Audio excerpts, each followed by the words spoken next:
Assalamu alaikum. A story reading practice. Max and the Red Ball. Max was a small dog. He lived in a big house with a kind boy named Leo. Leo and Max were best friends. One sunny morning, Leo gave Max a new toy. It was a red ball. The ball was Max's favorite thing. Max took the ball outside to the green park.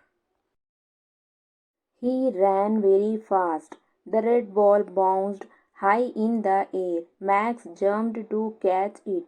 He was happy and excited. Suddenly, Max saw a squirrel. The squirrel was small and fast. Max forgot the ball and chased the squirrel.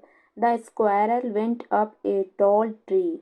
Max barked and the tree. When Max looked back, the red ball was gone. Max felt sad. He looked everywhere.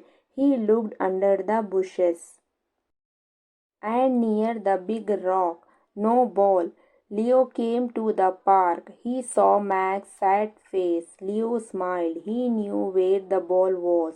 Leo pointed to the ground. The red ball was right next to Max's foot. Leo hugged Max. They played with red ball until the sun went down.